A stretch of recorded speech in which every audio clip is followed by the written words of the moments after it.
We will provide updated estimates when they're finalized and will continue providing monthly updates to this committee. We remain focused on delivering more benefits to more veterans and survivors more quickly than ever before. Thank you for your continued support of our mission and this country's veterans. I look forward to answering any questions you or other members of the committee may have. Thank you, Mr. Jacobs. The written statement of Mr. Jacobs will be entered into the hearing record. And I would like, Dr. Elnahal, you're recognized for 5 minutes for your opening remarks. Thank you, Mr. Chairman, Mr. Ranking Member, members of the committee, for the opportunity to testify today in support of the ongoing budget needs of the Veterans Health Administration to continue increasing services to our nation's veterans. Since the PACT Act was signed, we've broken records on care delivery to veterans. Evidence shows that VA care is often the best and most affordable option for veterans. That is why we've opened the door to VA care wider at every turn we possibly could under this law. That includes expediting eligibility for health care and launching the most aggressive outreach campaign in history to educate veterans about the resources available to them. And because of this outreach, we exceeded even the most aggressive projections for care delivered last year. At the end of FY24, nearly 800,000 veterans had enrolled in VA healthcare since enactment of the PACT Act, a nearly 37% increase over the equivalent period prior. Additionally, over 900,000 veterans saw an increase in their priority group, reducing copays and qualifying many for dental and long-term care services. We also set an all-time record for appointments delivered in fiscal year 24, all while driving down average wait times in primary care and mental health. And these trends have continued into the initial weeks of fiscal year 25. At the same time, VA care continues to outperform non-VA care in external reviews of quality. In fact, the most recent CMS overall hospital quality star ratings showed that 58% of VA medical centers scored 4 or 5 stars, compared to only about 40% of non-VA hospitals. And for 10 quarters straight, we've outperformed our counterparts in the CMS HCAHPS survey that measures patient satisfaction with inpatient care. Most importantly, we've increased veteran trust in VA healthcare, reaching an all-time high of 92% trust in surveys sent to every veteran after an outpatient appointment. These outcomes are the direct result of hard work from our frontline employees and leaders across the system. And through a series of access sprints earlier this year, our teams made it easier and faster for veterans to access VA care by offering night and weekend clinics, by increasing the number of veterans scheduled into daily clinics. And today, we continue to see the impact in shorter wait times for primary care and mental health. Through our referral coordination initiative, we're working to maximize the number of options we offer to every veteran, including more VA options alongside community care options should veterans qualify. And veterans have voted with their feet, often choosing VA care even when they did qualify for community care, contributing to a slower growth of referrals into the community last year than the years prior. Our clinicians have also become more productive, achieving a 9% increase in productivity per clinician since pre-pandemic levels in 2019, and a 7% increase in physician productivity specifically in fiscal year 24 alone. While we're optimizing every resource to deliver world-class care to veterans, we also face many of the same escalating costs as the private sector. In fact, the cost for drugs and medicine in FY24 increased by just over 13% compared to the approximately 9% increase that had been estimated at the time of the 2025 President's budget. And we continue to project further cost escalation. Medical inflation in drugs and prosthetics accounts for nearly half of our outstanding funding need. Because of our aggressive efforts to manage responsibly within the budget, we actually ended last fiscal year staying just under the FY24 enacted budget, an outcome we did not expect when we initially submitted our supplemental request to Congress this past July. And we managed within the budget last year despite historic growth in veteran care. This was due to strategic decisions and breaking records in care delivery, all while achieving cost savings in other areas. However, some of the cost-saving strategies we used will not be sustainable in the long run. For instance, we cannot continue to delay purchases and upgrades of certain medical equipment year over year, and we continue to believe that growth in staff rather than attrition is needed to meet increases in veteran care demand. Due to updated information about our financial position, last year we reevaluated our FY25 funding requirement and now anticipate a need of $6.6 billion, down from the $12 billion we projected in July. If VA medical care does not receive additional funding in FY25, VA will be forced to make difficult decisions to remain within the current budget. And most importantly, the next administration will start off in a position that is tough in the budget, and we don't want that to happen. We want to transition this agency responsibly to meet the needs of veterans. In summary, the most important reason we need more resources is our record in delivering more care and more benefits to veterans than ever before. Our hope is to continue this historic level of care delivery and all-time high results in quality and trust, and we believe this funding is needed to do that. I appreciate the committee's consideration, and I look forward to your questions. Thank you. Dr. Elnahal, thank you for your statement, and the written statement of Dr. Elnahal will be entered into the hearing record. And with that, we're going to go ahead and proceed to questions. I'll recognize myself for 5 minutes. Mr. Jacobs, you said you didn't know before September 20th whether you had enough money to pay veterans benefits without the $2.88 billion. How much money did you have on September 19th? Congressman, when we first identified the risk of a shortfall based on the updated projections, the best estimate we had at the time was the funding request that we made. We provided subsequently monthly status of fund reports showing the spend actuals versus our projections. And what we were seeing is that we were slightly under plan for the CMP account by about 0.5% and slightly over plan by about another 0.5% for the readjustment benefits accounts. We didn't have a sense of where we were when I came and testified. And historically, we know that we have a workforce that works very hard going into the end of the fiscal year, which is why we were able to achieve the 2.5 million claim a figure that we had updated back in June. So when I came here and testified, I continued to believe that we needed it. It was a conservative estimate based on a worst case scenario. We found out after the case that in fact we didn't, and that was based on a number of factors. It takes us several weeks to be able to reconcile a number of those accounts, and once we were able to reconcile it, we found out that we did in fact not need the money. So on September 20th, rather than saying like you told us Yeah. you were short, you just weren't absolutely sure, you really didn't know. We had a sense that that was right for the CMP account, but we needed to take the time to do the accounting. And for the readjustment benefits, we needed, I think there were about 14 different pay files that had to go and we had to reconcile. Okay, when you realized that, when did you think it was necessary to come back to Congress? Didn't you think that would have been a quick move you should have done? We wanted to verify that the accounting was correct, and so once we were able to do that in partnership with the department and OMB, and we made those notifications, we then came. Once you realized it, Yeah. and you decided to tell Congress, who made that decision to say we better tell Congress? We did that collectively. From the beginning, we have worked to be as transparent as possible to share information. That's why in July, when we identified this risk, we made the decision to notify you. Dr. Elnahal, you revised your shortfall down to 6.6 because you actually spent much less in September than you thought. Why did you not realize this in November? So it takes about just over a month on average to close the books and really understand exactly how much we obligated and spent in the prior fiscal year. I'm under oath, Mr. Chairman. We verified the numbers, as my colleague, Mr. Jacobs, just mentioned. And as soon as we had that verification, we ran the numbers by our colleagues in the Office of Management and OMB. We came forward with it. The timing wasn't anything other than the time that it took to verify those numbers. So you never know in real time what money is being spent, and you don't know until months later, and that's the way the budget works? I would say weeks later, Mr. Chairman, but I'll ask Ms. Duke in a moment to sort of describe how this works. We do not yet have a real-time financial tracking system.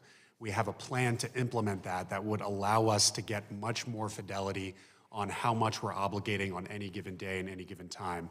But Ms. Duke, please, thank you. Yes, as Dr. Elnahal said, we've been engaged in a financial management business transformation for several years, a large part of which is the fact that our systems, when they gather the data from across our diverse enterprise, we have to make sure that the data coming in is accurate and that we validate it at every level. This is something our auditors have been aware of for years and have noted in our findings, and it is something that we are actively working to resolve. Well, to both of you, You know, I've been around here 10 years,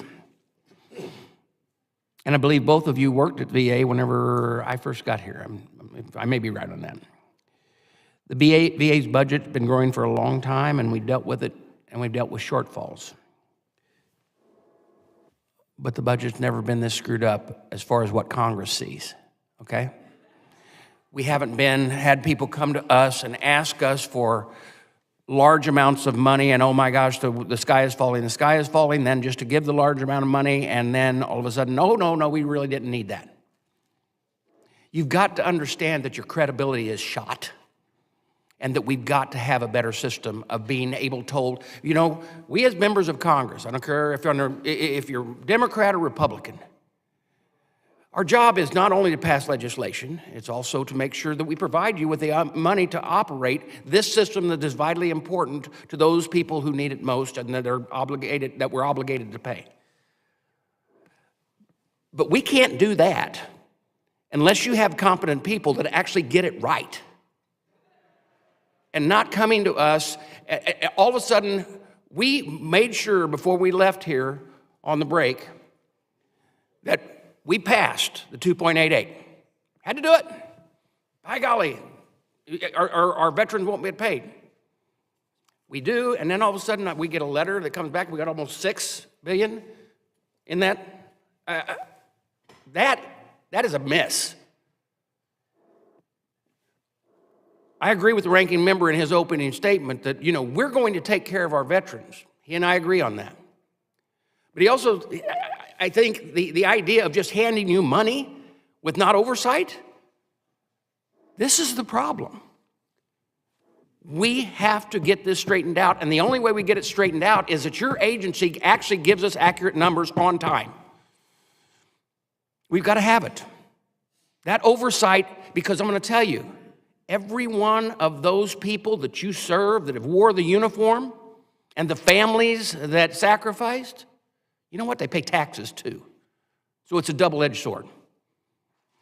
With that, I'll yield to the ranking member for his questions. Thank you, Mr. Chairman.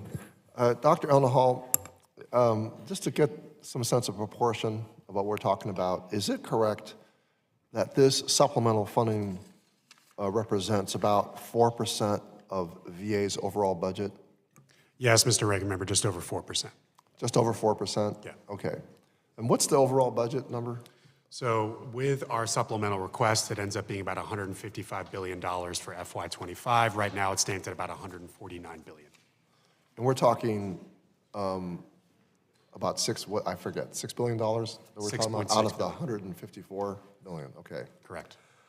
Is it correct that this supplemental funding for VHA does not anticipate much, if any, carryover in fiscal year 2026?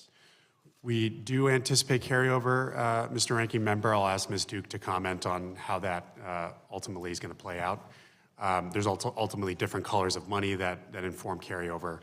But ultimately, the breakdown is about $3 billion between the staff we need in community care and about $3 billion in pharmaceutical and prosthetic costs and $600 million in deferred equipment costs. Ms. Duke.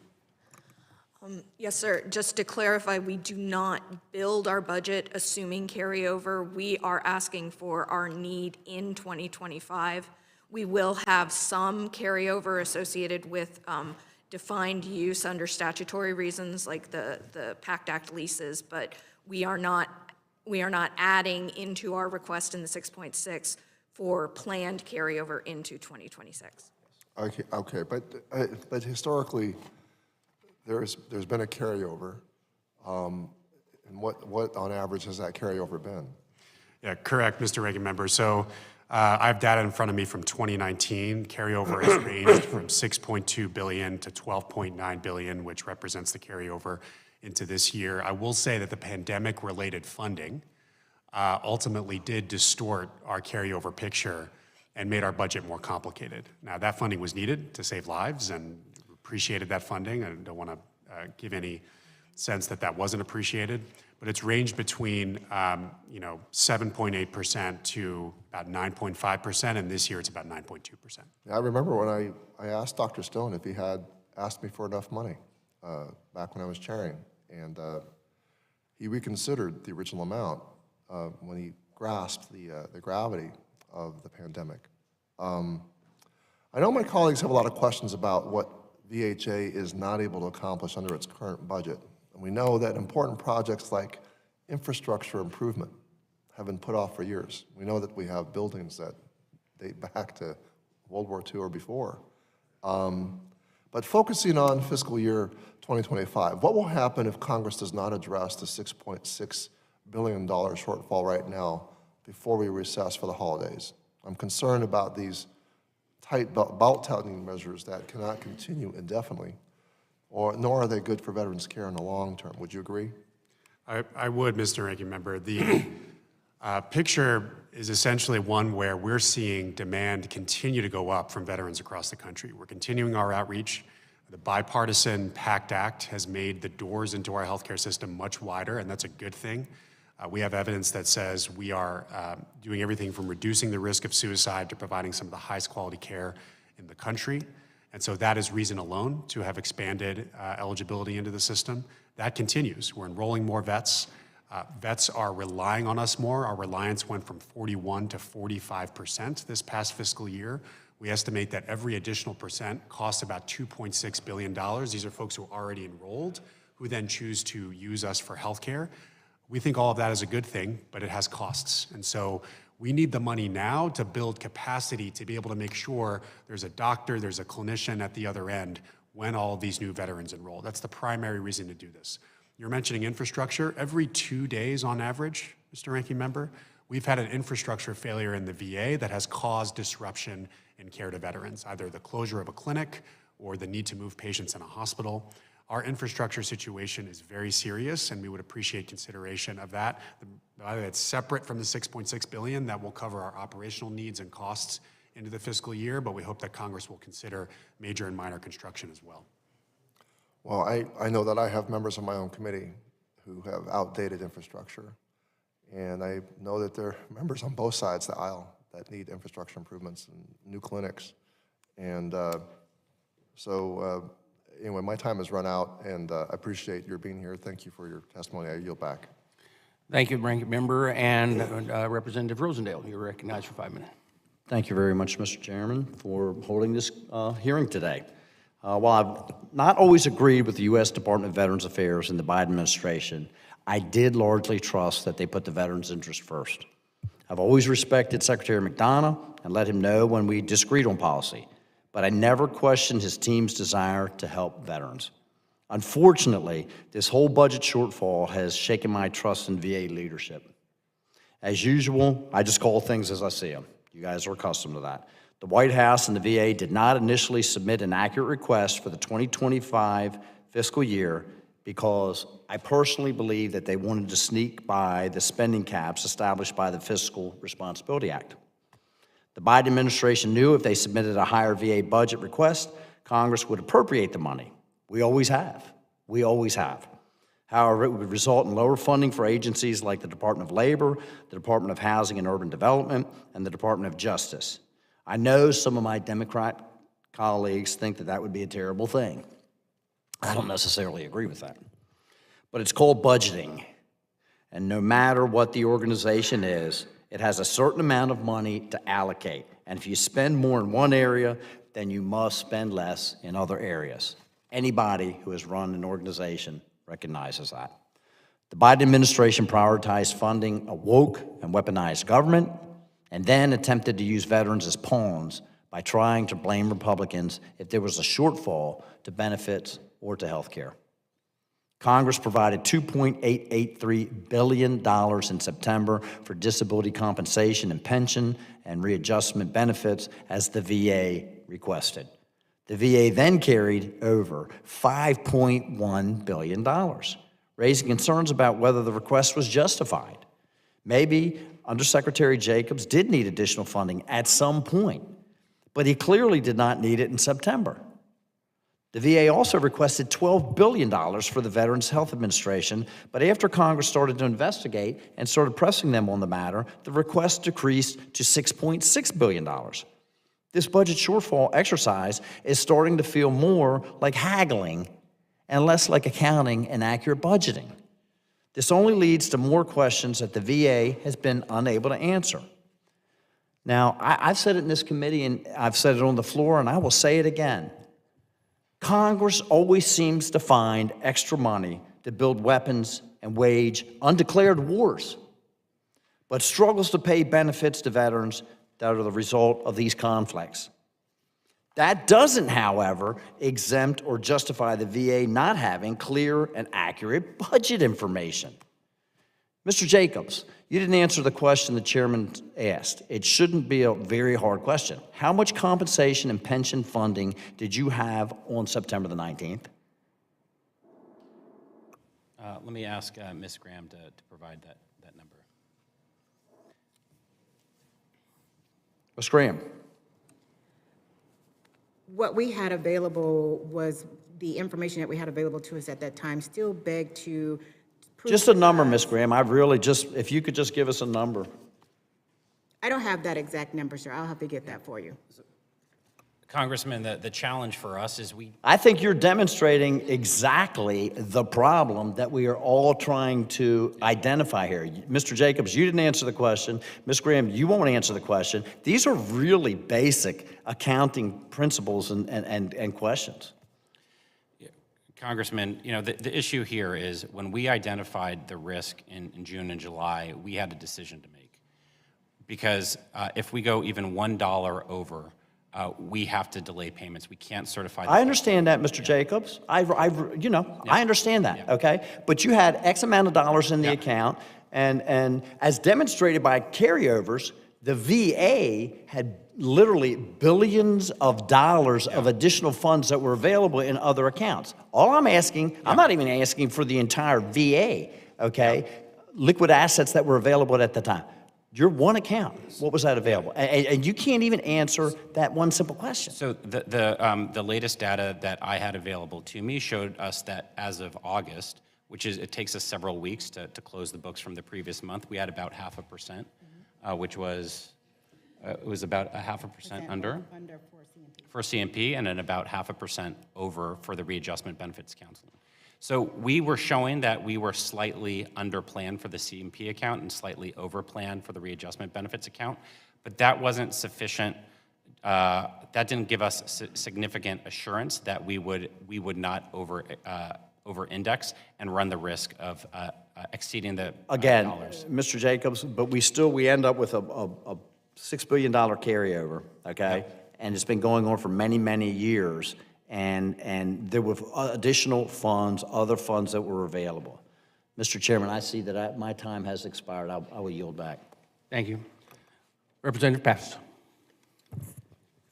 Thank you very much, Mr. Chairman. And I want to say that I share the frustrations that have been expressed today about the lack of good budgetary estimates of current expenditures and projected funding needs, and how that has created confusion in the veteran community, anxiety for the veterans that we all represent.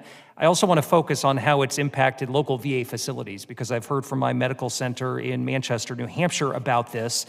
Speak often with their leadership. Even before the July announcement, they were concerned about their ability to meet the increasing demand for veteran health care. The shortfalls that were announced only made this situation worse. It forced the facility to proactively adapt to the anticipated shortfall while still working to meet the needs of veterans. Our Manchester VA still has not received non-recurring maintenance funding that it is expected for a specialty care addition.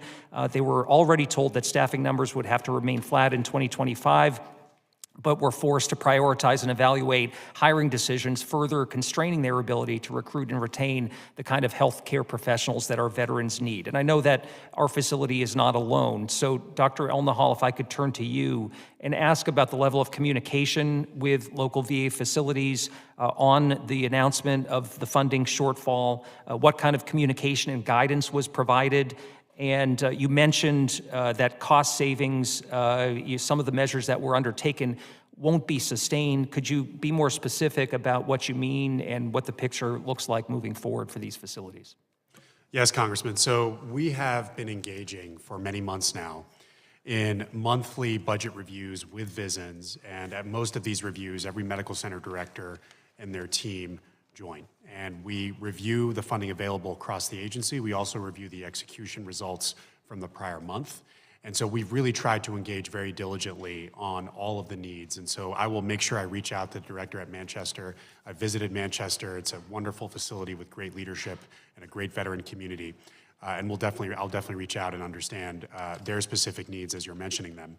I will say that people like Kevin at Manchester and leaders across our system saved about $2.5 billion last fiscal year, all while still breaking records in care delivery. 127.5 million appointments delivered.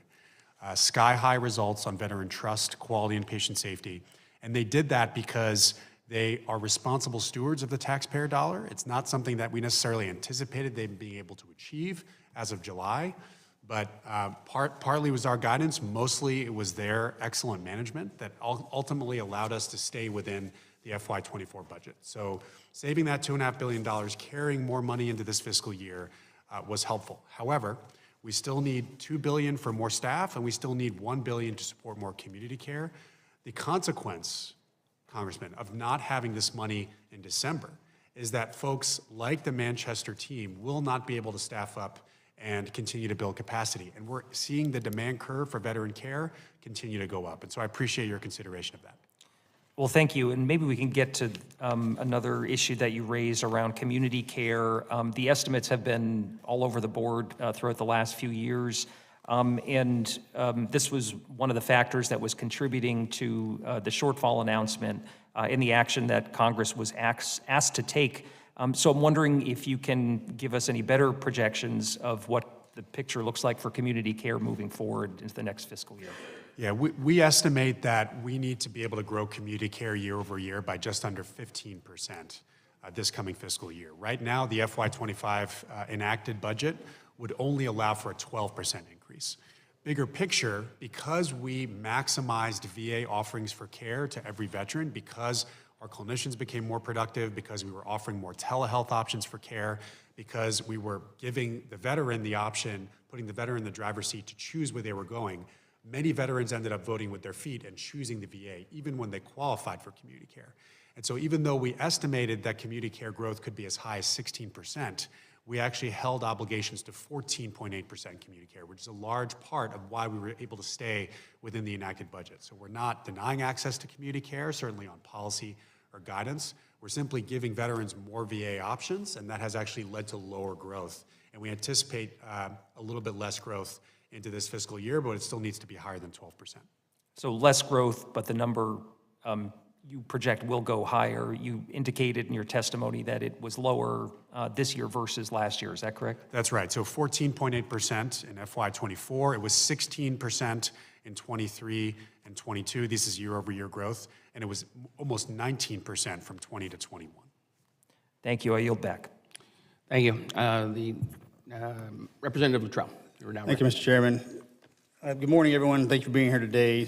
In your opening statements, you talked about, both of you spoke about the successes of the VA and with the PACT Act and other spaces that the VA operates, and that's amazing. But my concern is the leadership and the budgetary asks and requests. Mr. Rosendale brought up a good point to you, Mr. Jacobs. He asked for a specific number, which you handed the football off to Ms. Graham, and Ms. Graham was could not answer that question. And then you started to answer the question with a percentage. So you threw a percentage back at us, which means there's a number in there that lives and breathes. And you both should know the number. And you shouldn't show up in front of Congress and say, I don't have that information. And then Mr. Elnahal, you passed it off to Ms. Murray over there about the record-keeping capabilities of the VA or the lack thereof. And I'm assuming for the past 10, 20, 30, 40, 50 years, you've been doing the budgeting system the exact same way, since there is obviously a lack of a digital footprint that handles that problem set. Is that correct, Ms. Murray?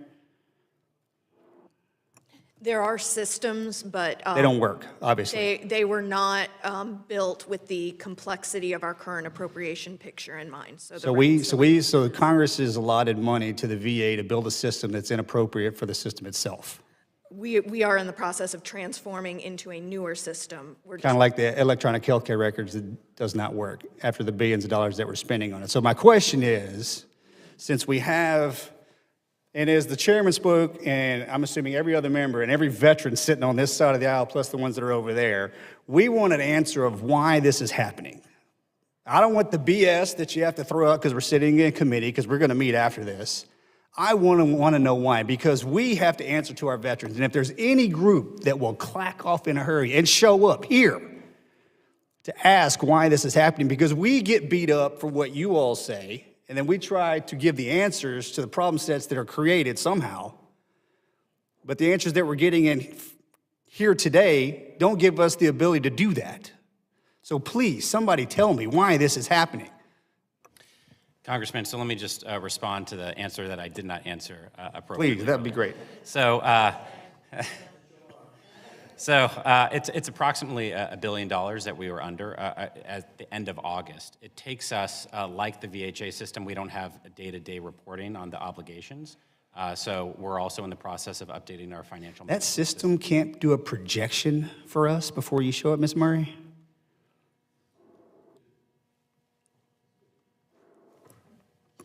I'm sorry. It's okay. If Mr. Murray was here, I'd be yelling at him. Ms. Duke, I apologize, but put that on the record somewhere. Thank you. I'm sorry. My apologies, ma'am. No worries. So your question is about whether our system does the projections? Yes. The system is the accounting system that shows the status of funds on a day-to-day basis. But you can't do an annual projection of previous years to say, hey, we're going to be plus or minus? We have additional systems that we use for those projections. So we didn't use it. No, we did, and that was what informed our requests at the time that we. The request was incorrect, obviously, because we turned out we didn't need it. Yeah? Somebody? If I could, Congressman. Sure. You asked why we're here, and I'm going to give you the reasons. The first and most I important. know, I got them right here in front of me. The first and most important reason is we are enacting new policy. We've made every decision possible to accelerate eligibility for VA healthcare, and we did not know what that picture would look like. And ultimately, what we did was actually enroll more veterans than we expected, and we saw reliance on our system go up on average for every single veteran because we were doing all this outreach and trying to build trust. We made a prediction. That prediction ended up being very close to ultimately what we had to spend. The second reason is just like every other agency, I think this was the motivation behind the agreement. The Fiscal Responsibility Act had us tighter than we would have expected in FY25, meaning the fluctuation of about 3-4% on which about $6.6 billion represents just over 4%, really matters. It puts us up against the line on what the funding we have available. And so the combination of the Fiscal Responsibility Act and not knowing exactly how much we would grow and how much demand would grow is the reason we are here. Nonetheless, we do have to work on budget formulation. We have to implement this new system that gives us more real-time data. Veterans deserve that. Congress deserves better information about how our budget is going to look, and that I definitely concede. Ms. Duke, do we have, or Mr. Elnahal, do we have a projection of when that system will be activated? And I'm running out of time, so throw it at me. I'm ready. We will start transitioning VHA this coming fiscal year. Okay, thank you. Mr. Chairman, I yield back. Thank you. Representative Sheffield McCormick, you are recognized for 5 minutes. Thank you, Mr. Chairman. Under Secretary Jacobs, my question is regarding carryover. From FY23 to FY24, you carried over $17 billion and still came dangerously close to exhausting your budget. And even with the supplemental funding, VBA's carryover from FY24 to FY25 is significantly less than its previous year. Given that, are you going to have a revised FY25 budget request number? If not, do you now fear that even if Congress fully funded VBA at the FY25 request level, it would not be enough to get you through the entire year? Congressman, you're right. We carried over far less in our CMP and readjustment benefit accounts from 24 to 25 than we did previously. In the previous 2 years, we carried over approximately $17 billion, which was about 10 and 11% for the CMP account. That was in the 24 to 25, we carried over $4.4 billion, so that was 2.5%. The readjustment benefit account, we carried over far more. In 22 and 23, we carried over $9 billion and approximately $5.5 billion, which was 43% and 30%. For the readjustment benefits account, we carried over 0.5%, which was, or we carried over 4.5%, which was $689 million. If we hadn't received the supplemental funding, we would have been about 0.5% away from exceeding our spending cap, which would have meant that if we had served approximately 5,000 more student veterans, we would have exceeded that cap and had to delay payments. That's a long way of saying we're actively looking at our FY25 mandatory funding needs right now. We're reevaluating the total estimates based on our experience here and based on updated economic projections, and then we will come back likely in the next month once we've finalized those assessments. And is there a target amount of carryover for the VBA, either a dollar or a percentage, that allows you to operate comfortably without fear of needing to hit the panic button? We don't set an established target. The challenge and the fundamental structural risk that this process assumes is that we're appropriating on a mandatory account, on both of these mandatory accounts. So if we exceed either of them by even a dollar, we risk delaying benefit payments. Other mandatory programs have authorities to provide such sums as necessary. We do not. In previous years, the department has requested and been approved by Congress to shift funding from one account to another, and that happened as recently as 2019 when there was a shortfall in one of the accounts. But what happened here in this situation is we projected shortfalls in both accounts, and so we couldn't make that request. Dr. Elnahal, just to reemphasize, the $6.6 billion request is the minimum that VH needed, correct? That's what we estimate, Congresswoman, to be able to keep up with the increasing veteran demand we're seeing for VA healthcare. Yes. So that just gets you back to even for FY25, and you would actually need more than that to conduct any sort of robust capital investments, either in infrastructure or personnel. Is that correct? Correct, Congresswoman. None of the requested funding is major or minor construction or even non-recurring maintenance against our very old infrastructure on average. A similar question to you as well, Mr. Jacobs. Regarding carryover funds, since I know your revised FY25 shortfall assumes no carryover in FY26, what does it mean for long-term planning, both at the policy level and the medical center level, if VHA cannot count on having a cushion ahead of FY26? I think there are decisions that we would have to make, Congresswoman, without the $6.6 billion. My concern is that we'd be setting up the next administration to have to curtail services to veterans in a way that could potentially affect their health. That is why we took the step all the way back in July, even though the funding need didn't extend until this fiscal year, to make the request. That request ended up being too high after we saw the ultimate results of the fiscal year. But the reason that I think the next team will need this money to make these investments is because we are continuing to see veteran demand go up. It is that baseline trust that continues to go up in outpatient care and inpatient care. It is the extensive outreach that I don't want to have to say we need to start curtailing. Every single veteran we enroll into our care has a better chance of getting to better health, including getting them all the services they need to ultimately reduce the risk for suicide, which is the most significant clinical and public health issue we are facing right now. Thank you so much. I yield back. Thank you. Representative Crane, you're recognized for 5 minutes. Thank you, Mr. Chairman. Thank you guys for showing up today. I'm going to start with you, Mr. Jacobs. Your testimony indicates that last year you didn't spend 10.1% of your disability compensation and pension funding, and the year before that, 11.7%. Doesn't that suggest that Veteran Benefit Administration is holding on to too much money or ineffective in paying benefits? Congressman, I think you're referring to the carryover in 22 and 23 in the CMP account. What I'll say is for the 20 years leading up to the passage of the PACT Act, our CMP account grew at an average annual rate of 8%. So there was a pretty steady growth, which enabled us to make our projections with a relative amount of confidence. In the 2 years since the PACT Act has passed, we've seen significant growth well above and beyond the 8%. So in 22 and 23, we saw 17% growth, or I'm sorry, 23 and 24, we saw 17% growth and 16%. And so it's fundamentally changed the way that We are calculating the budget, particularly budget process that starts 2 years in advance. I will also add there are things like targeted outreach that we've done that have been quite successful. Dr. Elnahal mentioned what's happening on the healthcare side. We've done outreach targeting veterans who submit what we call an intent to file, which is a process whereby a veteran can submit a claim, they start it, they have a full year to complete it and preserve the earliest possible effective date. We identified that there was a significant percentage of veterans who were not finishing the claim in that 1 year and losing that earliest possible effective date. So we did targeted outreach to them, and we were able to increase the percentage of veterans who completed it within that first year by 11%.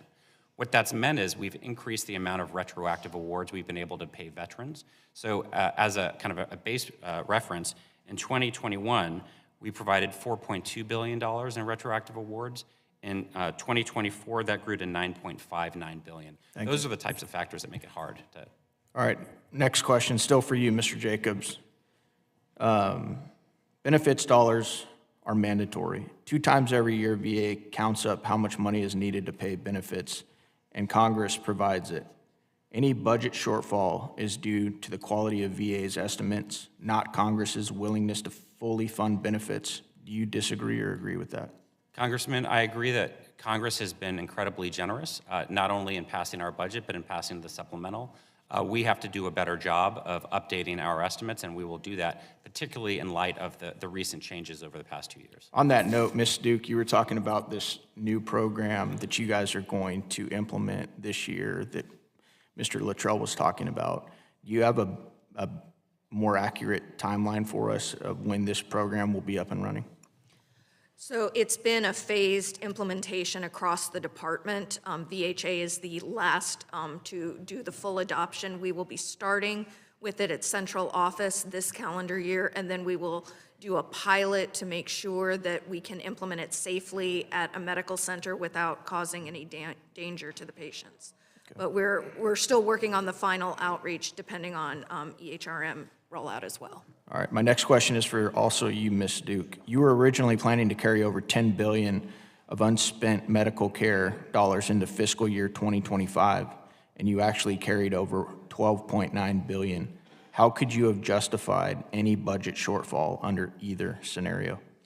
So as the 2025 budget indicated, we had planned for that carryover to be available as a resource as part of our total fiscal requirement in 2025. The actual carryover ended up being very close to what we expected in the president's budget, but we still potentially had a need. That is why we thought that the overspending in 24 would have an impact on our financial requirements in 2025 because we had planned for that carryover. Is that typical for you guys to plan as much as $10 billion? I would say it's not typical. This was in part the adjustment from the fact that the PACT Act was enacted after we had already submitted a discretionary appropriation request that didn't know that the TEF would exist. All right, next question. Dr. Elnahal, your $6.6 billion shortfall includes $2.6 billion to purchase equipment, including $2 billion in regular annual spending and $600 million to catch up what you deferred last year. What is the equipment and why didn't you budget for it originally? The equipment ranges, Congressman, from everything from IV pumps to more complex and technical medical equipment needed to do surgeries, medical implants. So it's a wide variety of equipment types. Well, those equipment types seem probably pretty standard, right? Standard, yes. My second part of my question was, why didn't you budget for it originally? So we actually ended up making decisions as a system to defer upgrades in a way that thankfully did not impact patient safety, at least to the information that I have, but by definition will not be possible again this fiscal year. You can only extend the life of equipment for a certain period of time, depending on what it is. You have to stay within the manufacturing guidelines on replacement and refurbishment. We were able to delay $600 million last year that we will not be able to delay again this year. Thank you. I yield back. Representative Bazinski. Thank you, Mr. Chairman, and thank you, Ranking Member Takano, for this important hearing. Dr. Elnahal and Mr. Jacobs, as my colleagues have made clear here, this budget miscalculation represents a serious failure in the VA's financial management and communication processes. When the VA declared it was running out of money, it stoked real fear among veterans and their families, including those in my district that I heard directly from. Veterans wrote into my office expressing fear about losing their benefits that they rely on. I understand there is a lot of complexity in accounting for VA's needs when the budget requests are submitted, but it is unacceptable to me that an error like this was made, and I believe it raises serious questions about how such a serious mistake could have occurred. Veteran trust in VA reached an all-time high of 80% this year, but I fear major errors like this may set us back. I want to make sure VA is taking accountability for this significant mistake. At the same time, I believe this hearing and future discussions must also focus on solutions. We need to understand why these errors happened and what actions need to be taken to ensure that they just don't happen again. Dr. Elnahal, I understand the VA says it does not anticipate certain cost pressures related to prescription drugs or prosthetic devices when it submitted its fiscal 25 budget. How has the VA accounted for this expected rise in costs going into fiscal year 25 and going forward? Yeah, medical inflation in recent years, Congresswoman, has exceeded 20% in some of the most critical items in prosthetics and pharmaceuticals. We've also seen the introduction of new drugs for obesity that are quite expensive, the injectable obesity drugs, the GLP-1 agonists, and new drugs that are more common conditions in veterans, like metabolic dysfunction-associated steatohepatitis. So it's both the mix of drugs that are becoming more expensive with good effect on veterans' health, especially the right veterans with the right clinical indications, and general medical inflation overall, which far exceeds the consumer price index. Dr. Elnahal, VA medical facilities across the country continue to struggle with their own projected budget shortfalls. And I'm concerned about how this can affect the facilities in my district, including the St. Louis VA Hospital, which is obviously just outside of mine, but serves a lot of my constituents. How is the VA accounting for these individual projected shortfalls going forward in budget requests to ensure veterans are not seeing delays in care? Yeah, I agree with you very much, Congresswoman, that we need to solve this projected need, which is why we've come forward with this request. We tried to come as early as possible last fiscal year with the request, and thankfully, because our leaders were able to make substantial cost savings to the tune of over $2.5 billion since that request, on top of changing estimates based on how we ultimately fared in the cost per FTE and other key metrics, we've been able to reduce that request. But nonetheless, that request is needed to grow staff, activate new services. And Congresswoman, we have wanted to build that new hospital in St. Louis for many, many years. And so consideration for the major construction dollars to finally do that would be very much appreciated. Mr. Jacobs, what internal controls do you believe failed during the budgeting and forecasting process? And what immediate steps is the VA taking to address these failures? Congresswoman, I think we have structural challenges because our mandatory accounts are structured in a way, if we exceed them by even $1, we have to delay benefit payments because we can't certify those pay files. We're making changes. There are certain flaws that we realized after the fact. One is we did not count on our employees to deliver at the incredible rate that they did. We have to account for that increased production capacity. We also underassessed the average growth rate of the disability ratings. We had the highest growth rate this past year, from 60.8% to 63.1%. That's the average disability rating for veterans. But we also need greater insight into the split between veterans that we're granting benefits for that are new to VBA and those that are coming in for a claim for increase. There's an average cost differential of about $5,000, and we erred in our assumption of the proportionality there. I think the fundamental challenge, though, that we're facing, as I mentioned a little bit earlier, is for the past 20 years prior to the PACT Act, we had an average 8% growth in CMP obligations, and in the last 2 years, we've had 17 and 16%. And so we're going to have to take a hard look at figuring out how much we assume we will grow moving forward. Okay, thank you. Thank you, Mr. Chairman. I'll yield back. Thank you, Representative Brzezinski. Representative Van Orton. Thank you, Mr. Chairman, ladies and gentlemen, thank you for coming. Ms. Duke, the system that you're going to start implementing, did the VA develop that? No, it's a contract system. Okay, but are you supervising the contract? It's through the Office of Management because it's the financial system for the whole department. Okay. For the electronic service record, the VA originally estimated it was going to cost $10 billion. It's going to cost over 16, so that's 60% off your budget estimate. You've got 171 sites, and only 6 of them are using this so far. So you guys have blown $10 billion, and 6 out of the 71 sites have this electronic service record, and it's my understanding that you guys blew off commercially off-the-shelf technologies to develop your own. The electronic GI Bill, you couldn't seem to make it the other day to our committee hearing, Mr. Jacobs, and this is your purview, so you're getting it now, pal. The original estimate for the electronic or GI Bill was $25 million. It's now going to cost $960 million. I'm going to say that one more time. You guys told us it was going to cost $25 million to consolidate all of these legacy systems, and it's now going to cost $960 million. That means you were 97% off your estimate, okay? Those are real numbers. And I'm telling you right now, Ms. Duke, if the VA has their fingers in this pie, it's not going to work. 100% it's not going to work. This is the testimony from the IG when I was asking about this. He says, I asked him if they are good with developing software systems. VA does not have a track record of, VA has a track record of difficulty in implementing major IT systems. They almost without fail take longer, they take replans, so I'd prefer just to leave it at that.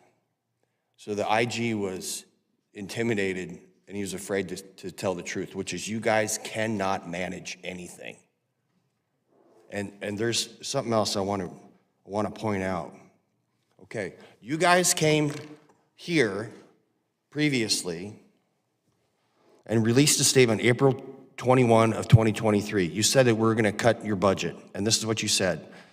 There's going to be 30 million fewer veteran outpatient visits and 81,000 jobs lost across the VHA. Did that take place? Did it? No. It did not. Undetermined access to, you're going to undermine the access to telehealth. Did we do that? No, we've Did increased. not. Did we worsen the time for benefits? No, you just said we didn't. We increased it, right? Prevent construction on the healthcare facilities and veterans' needs. We're working on that, right? Fail to honor veterans, their memory by dumping on the cemeteries. Did that happen? No. Did we cut housing for veterans? No. Did we increase food insecurity for veterans? No. Deprive veterans of mental health, substance use, and other healthcare services? No, we're expanding them. So why is this still on your website? So there's something else I want to read to you. It's a definition of a word. The quality, capability, or power to elicit belief. You know what that's the definition of? Credibility. Do you know what you guys have collectively? Not that. So this is embarrassing. It's embarrassing. So if you just didn't do these incredibly incompetent things, you wouldn't be here asking for more money. You would not. And so I got to ask you, sir, when does incompetence become corruption? Mr. Jacobs?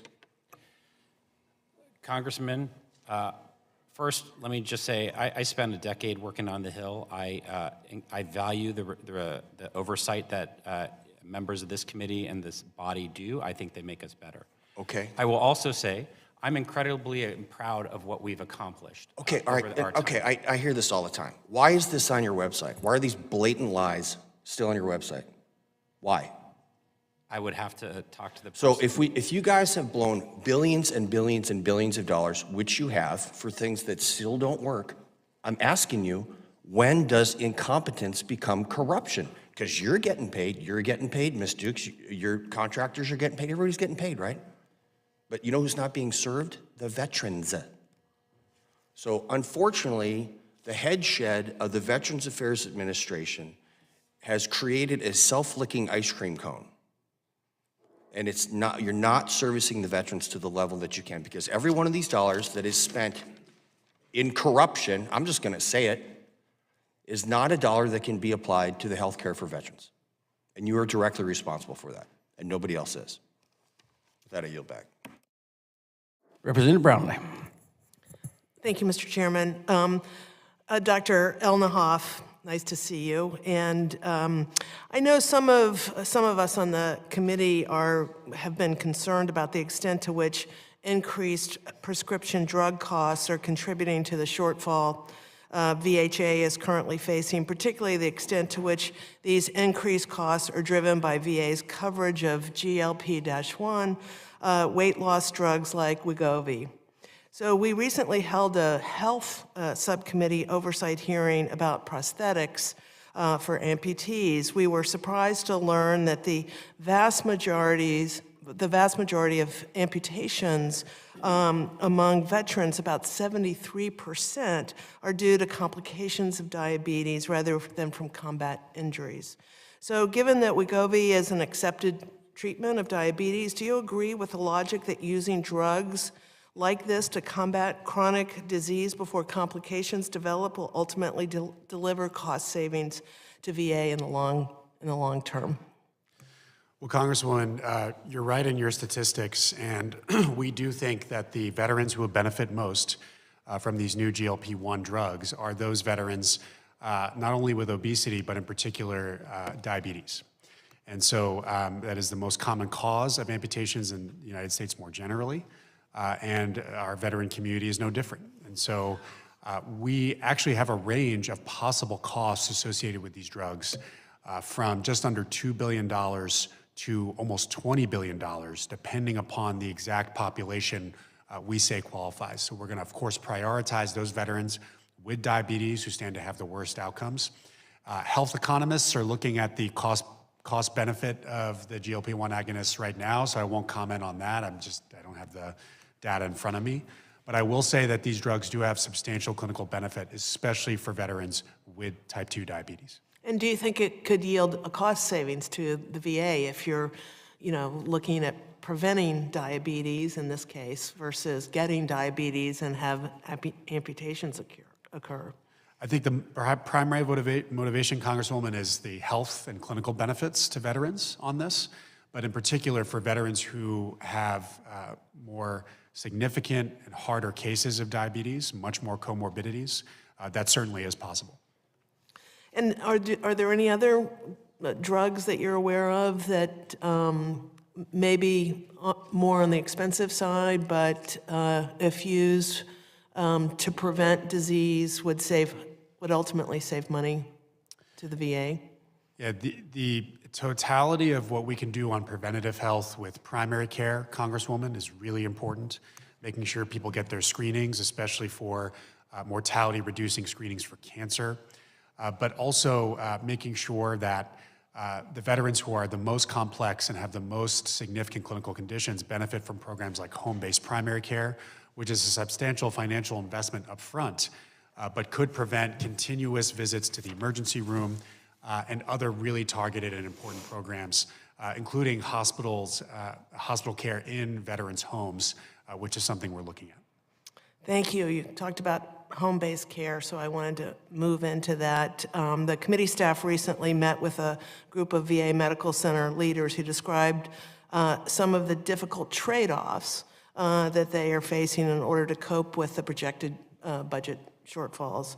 Among other things, they explained that they are limited or even cutting access to non-institutional long-term care services like home-based primary care, home health aides, and respite care, the very types of services we're trying to expand through the Elizabeth Dole bill. So we know the benefits of the Elizabeth Dole bill to, veterans can age at home, and this is where they want to be. But because of VA's budget structures, where there are separate accounts or pots of money for medical services and community care, there's almost a perverse incentive for local leaders to cut access to direct care programs like these if veterans can otherwise be cared for in the community, as it will free up dollars for other direct care needs. So it's a well-known fact that veterans and taxpayers receive far greater bang for the buck by investing in home and community-based services rather than institutional long-term care. Patients and their families are obviously happier and they receive higher quality care in those circumstances. What needs to be done so that local VA medical facilities are incentivized to make operational decisions that lead to lower costs in the long run? I think it's a really important question, Congresswoman.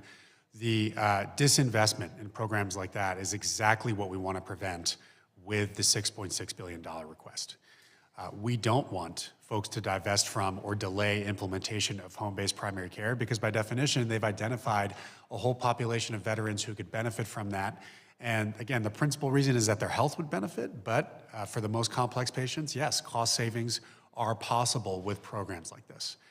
We also have facilities that are 60% activated, clinics in Vision 6. We had Mr. Cruz, the network director, talking to members like you over the last several weeks about clinics that he wants to activate but still can't because the staff needed to do so, include a plus up over his baseline. And right now, the budget requires that we attrit staff instead of grow it. So programs like home-based primary care, programs like national tele-oncology and the different investments we need to make, we want to continue to make them to catch up with the ever-increasing picture of demand for veteran care.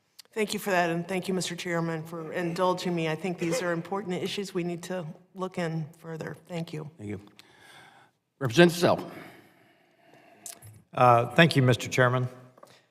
In 2 years on this committee, we have spent entirely too much time on errors of this magnitude or scandals, mostly in the VA headquarters.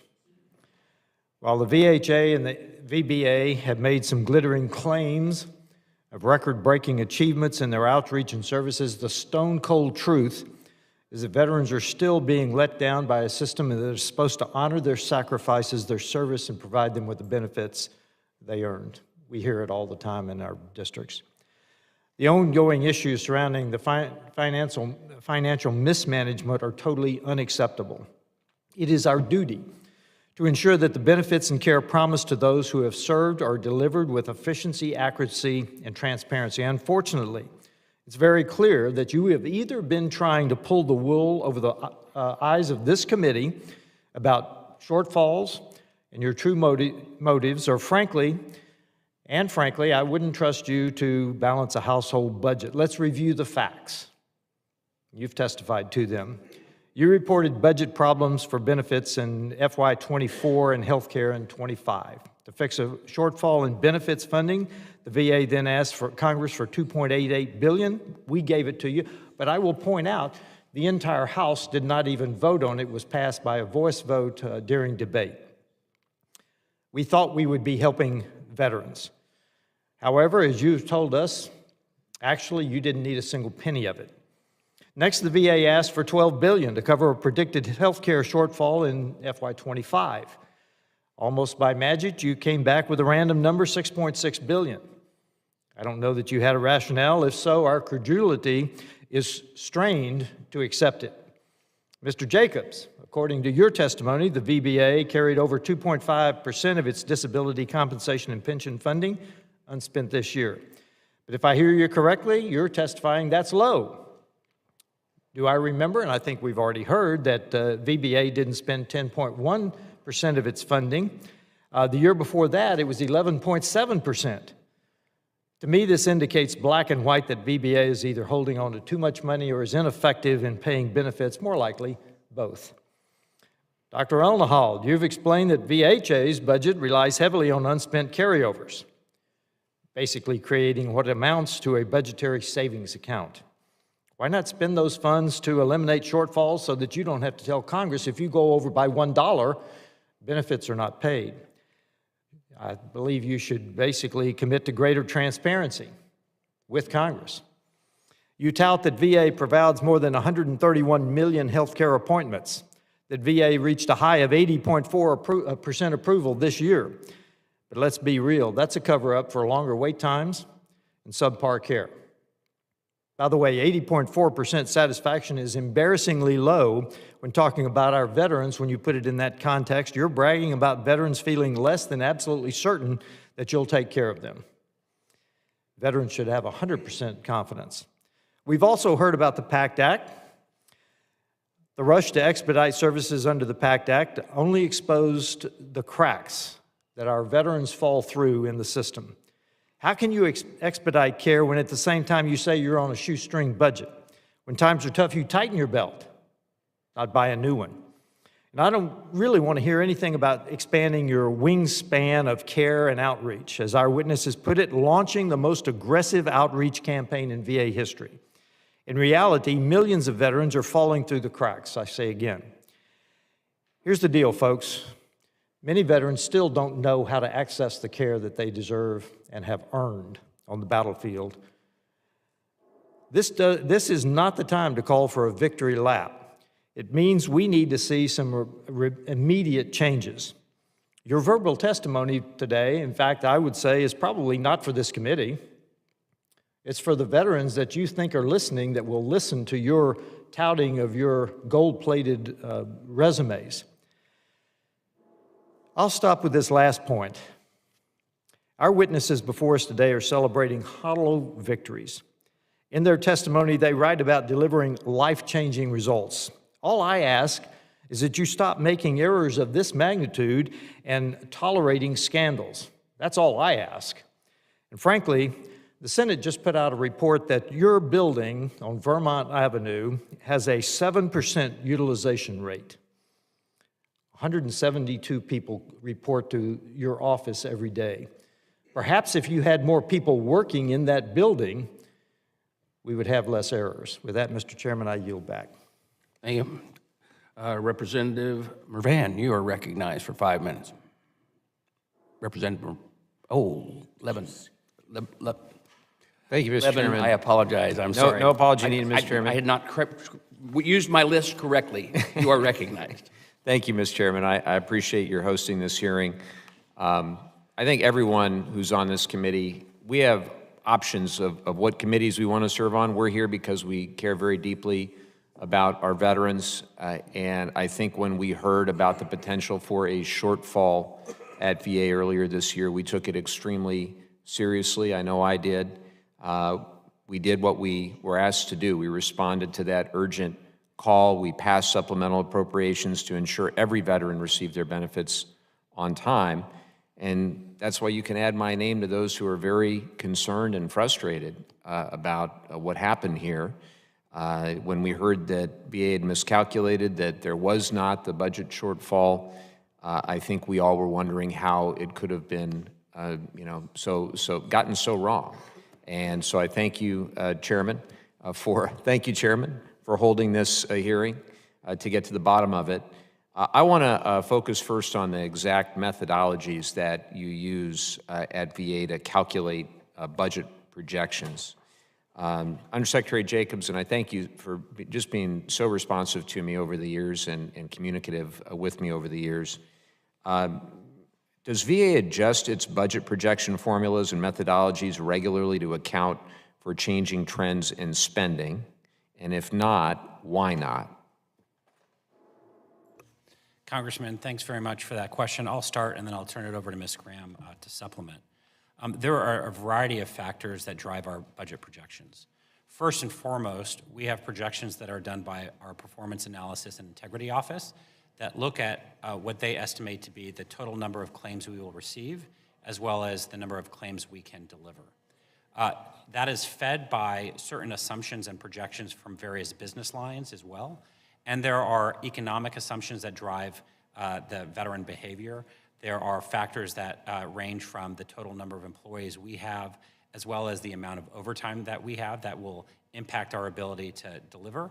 And then factors like new legislation that open up the aperture to new benefits.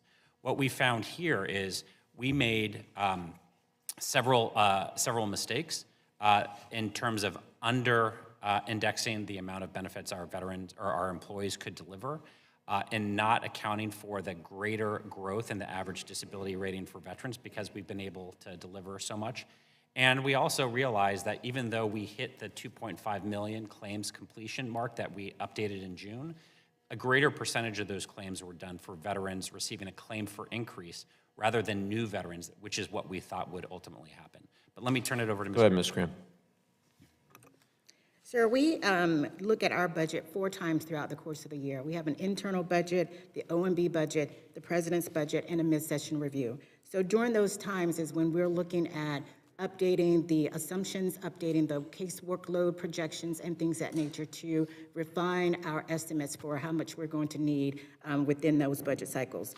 We're also continuing to leverage our deliberative budget procedures, our internal controls, as well as validation of the budget with the Department of Office of Management and OMB. And with the supplemental language, we are working with the IG right now to look at lessons learned and any new processes that can be put into place that will improve our formulation processes.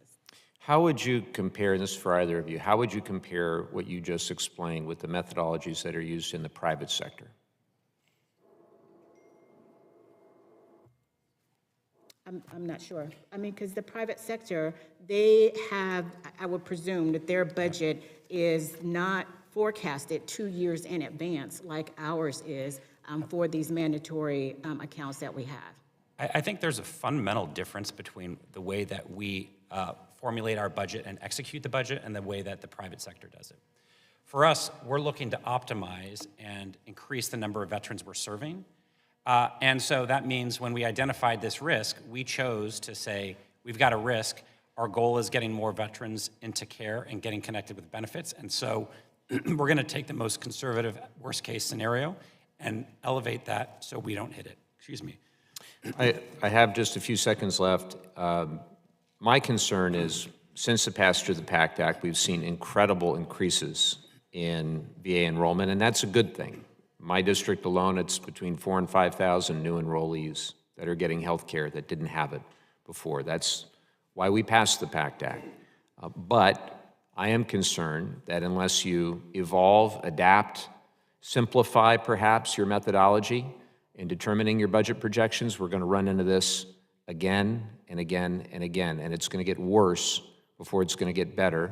And I don't want to be sitting here, and I know the chairman doesn't want to be sitting here in a year or 2 or 3 with your administration, with the new administration, and have this happen again. What confidence can you give us that it won't happen again?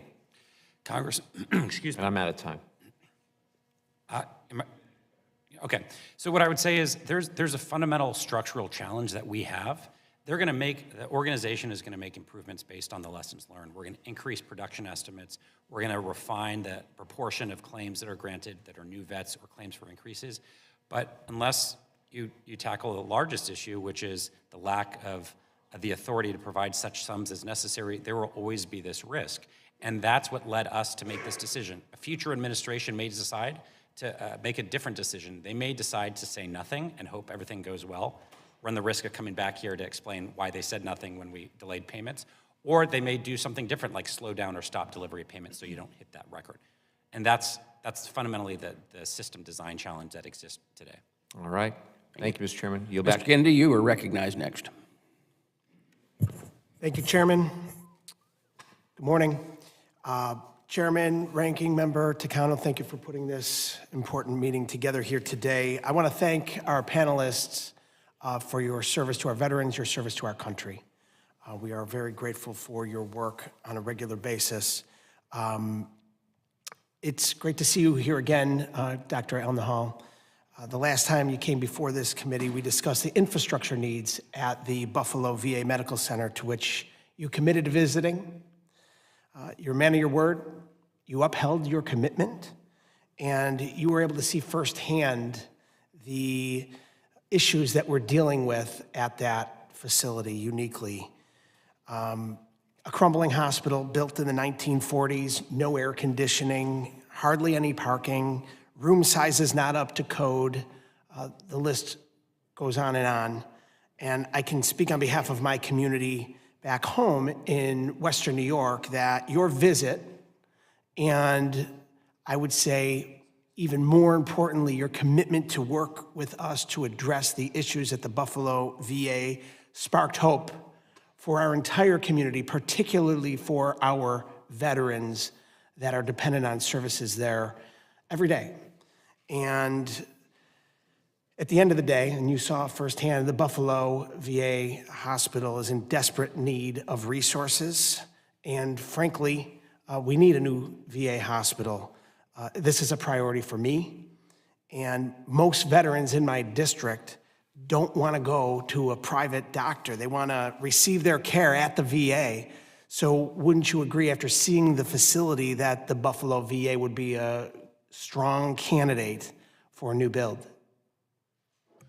I do, Congressman, and I would say the same thing for so many of our medical centers across the country, unfortunately. We've got an average age of plant that is over 60 years, that is unheard of with private sector healthcare systems. Veterans notice it, our staff notice it, and they continue to deliver excellent results that exceed the private sector on quality, patient safety, and access, despite the infrastructure, not because of it. And I think the Buffalo area veterans do deserve better infrastructure. And my visit was really one of the highlights of the last several months for me. Getting to meet the team there, getting to meet the veterans there with you and Congressman Langworthy really did show me what was needed there. Thank you. On behalf of our community, we thank you. And we look forward to working with the administration on advancing a new hospital in the Buffalo-Niagara region for our veterans. They deserve it. And as far as the criteria goes, you mentioned the median age of 60 years. It meets that criteria. The infrastructure, the existing technology, the window air conditioning units, dated and obsolete carpeting on the floor of these units. You worked with us and participated in roundtables at the facilities where you heard in these gaps in assets such as medical equipment and healthcare delivery due to a lack of funding and dated infrastructure. Would you suggest that the Buffalo VA is a priority project for a new build? I would hope to see new infrastructure at the Buffalo VA Medical Center. We have a list that I know you're aware of, Congressman. It's called our SCIP list that has the priorities that have been in place for many years in terms of facilities on the queue. There are at least 7 full VA medical centers that would be ahead of Buffalo. And to be able to get to a new medical center, we'd need appropriations for major construction that exceed $20 billion, between $20 to $25 billion. Our administration has tried to request major and minor construction money year over year, and we hope that that is considered to make sure that we meet the infrastructure needs for veteran care into the future. I'm also excited about the potential for a leasing project under PACT Act 704's authority with the University of Buffalo. We're exploring the possibility of that. That project would be smaller in scale, probably between $300 to $400 million in the form of a lease, but one that would be able to extend access to care to more veterans, and one that would afford more modern infrastructure to the veterans in your district. Thank you. I yield back. Mr. Murban.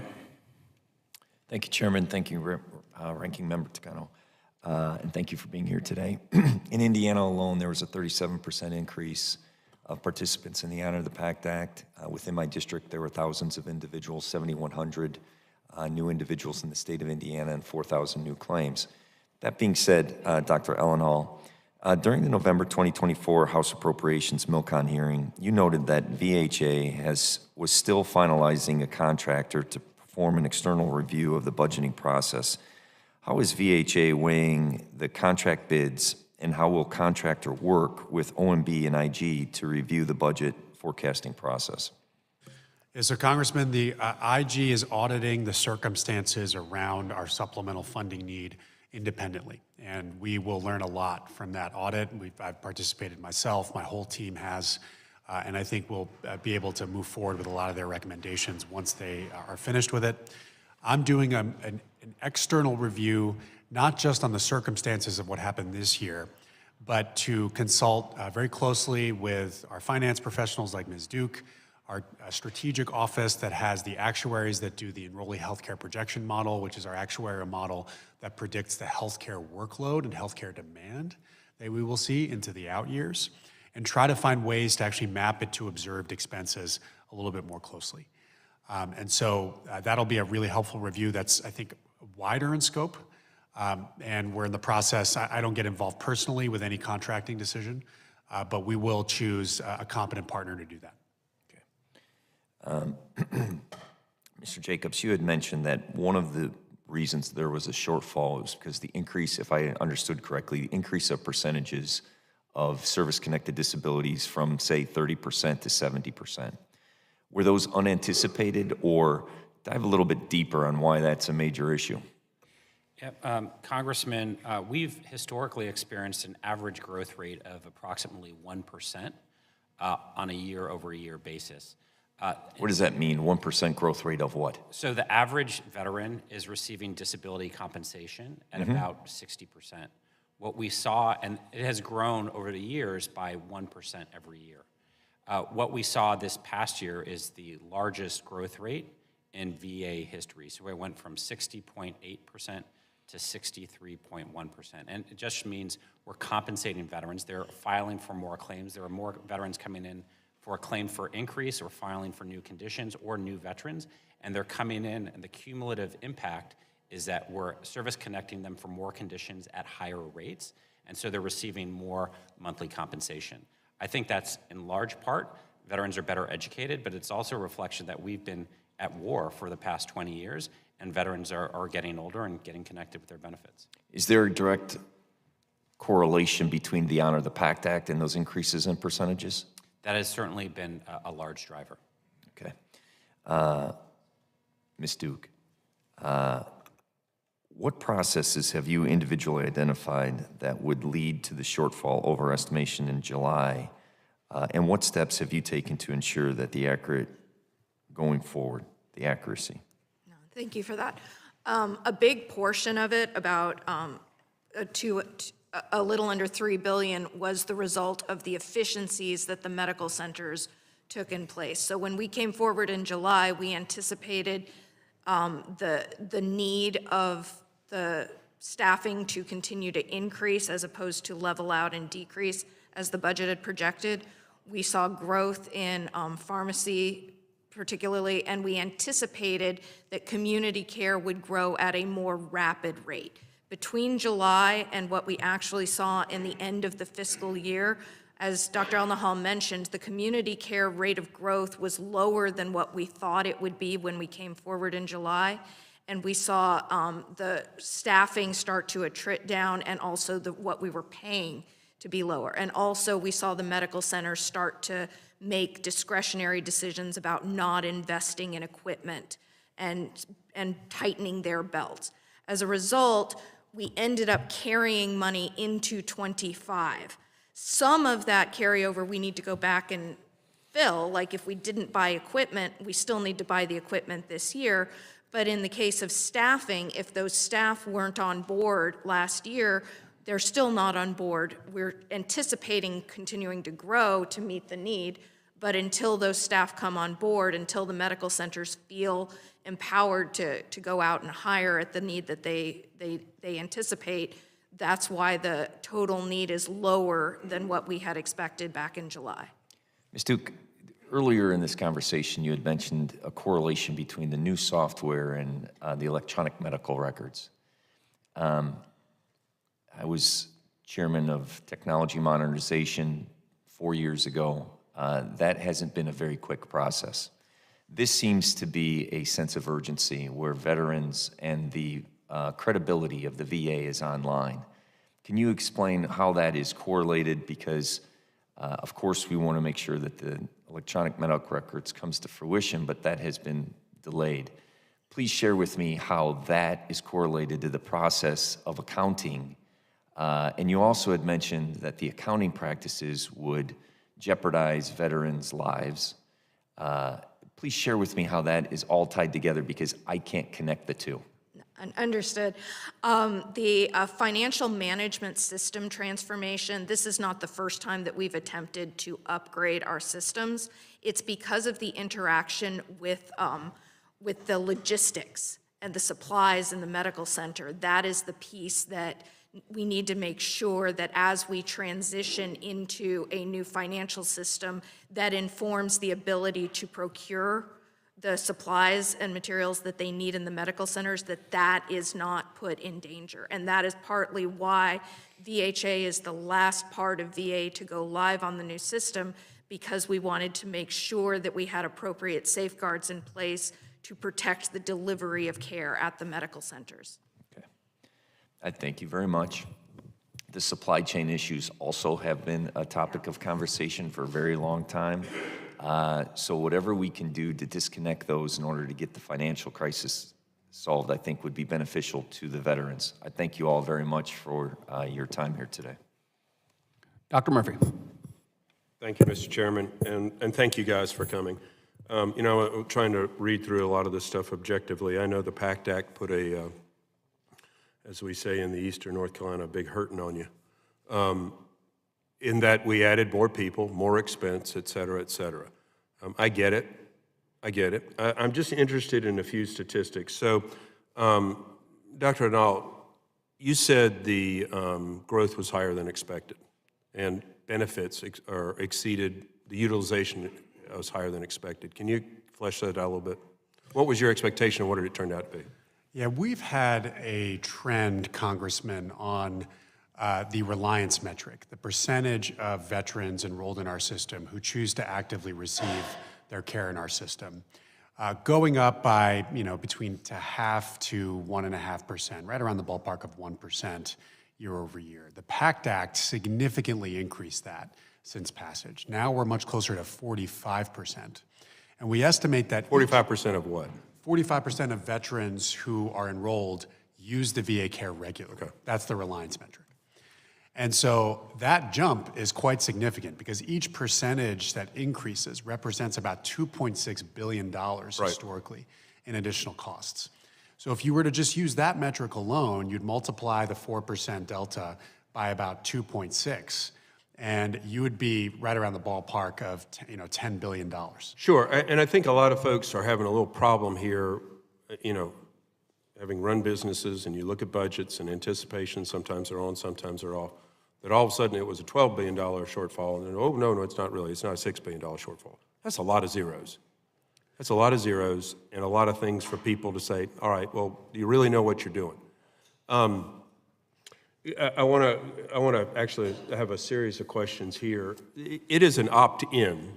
I've always thought it was kind of silly that the DOD, you leave the VA, you leave the active military service, and then you're in this twilight zone, whether you get picked up by the VA or not. It should be an opt-out system. It should be you go in and you have to opt out, so you don't have to spend all this time chasing people down. But that's a little different issue. Community care.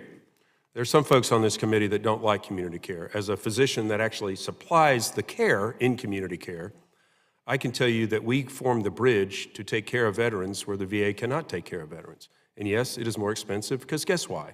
It's because it's specialty care that the VA can't pay for and can't house just because they're specialists. We have a hard enough time in the private world finding specialists these days because our medical schools are not doing their job right. And so your community care issue, and you said, I believe it was going to go up 15%, 14.5 or something, if I recall. Yeah, we think that it needs to grow by about 15% based on what we're projecting. What are your payments in arrears on community care? Because I will tell you, that's one thing that when I ran a practice, frustrated the living hell out of me. So we wanted to take care of veterans, but you can't do it for free. Yeah, last year, Congressman, it was about just over $36 billion that we've spent on community care. Well, how much is arrears? How much have you not spent? Because let me tell you guys, getting paid by community care is not easy. That's a major, major problem, and this is aside a little bit from this conversation. Now, we've talked about this before. That has to be a more friendly system. We've also talked about the absolute disaster of a medical record system that's still double down, triple down, whatever. And the Oracle folks have been talking to me, I get it, but think of all the billions that would have been saved if this was done in the right at the beginning or even understood that it needed to be fixed previously. Ms. Duke, can you tell me a little bit real quickly, and then I want to ask one final question. Just, you're talking about a new auditing system. It's not a new auditing system, it's the financial system that accounts for just basically how much we have and how much we've spent. Whose system is it? I'm blanking on the name, I apologize, sir. And when was it? You said it's supposed to go live next fiscal year. How long ago was it attempted that it was going to be put in? It's been a rolling transformation with different parts of the department, starting with the cemetery administration and then to benefits. And now we are moving to VHA. You know, and I'll end with this final thought. You guys, sadly enough, one way, have to come before this committee where you get a lot of the irate and angst of members who hear from our veterans. 1 out of 10 of my constituents are veterans, and I hear about the VA shortfalls all the time.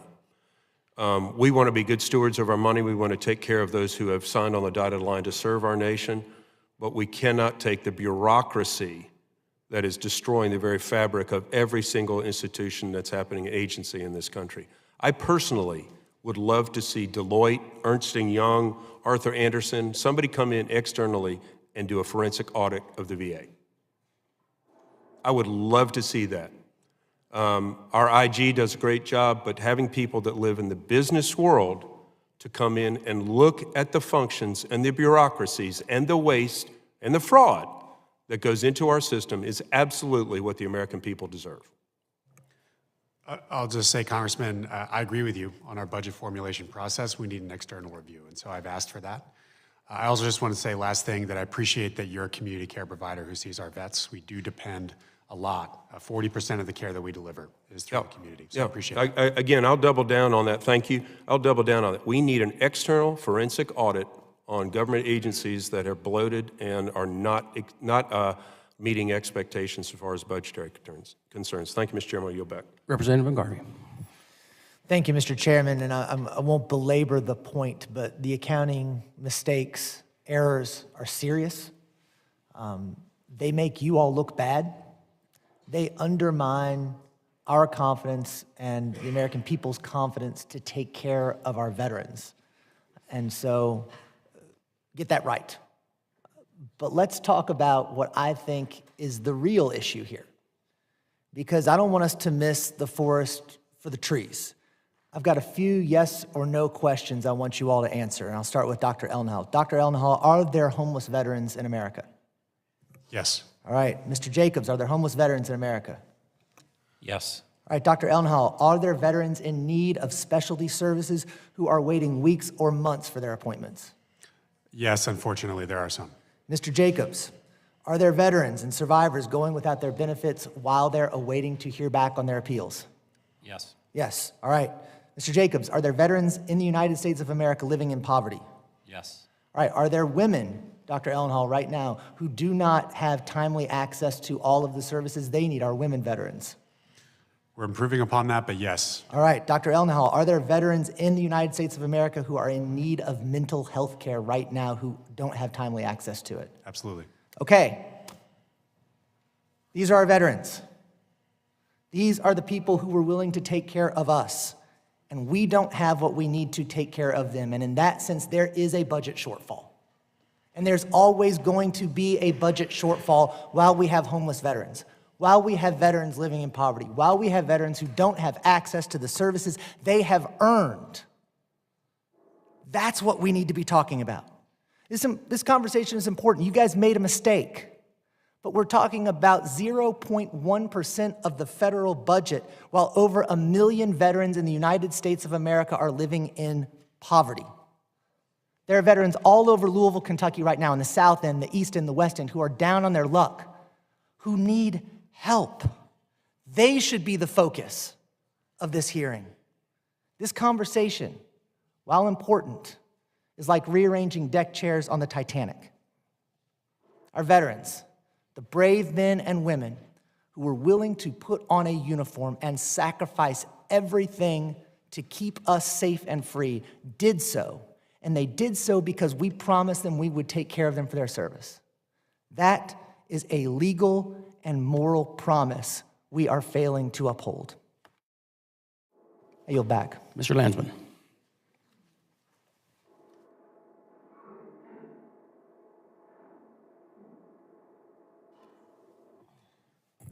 Thank you, Mr. Chair. Sorry. Thank you, Mr. Chair.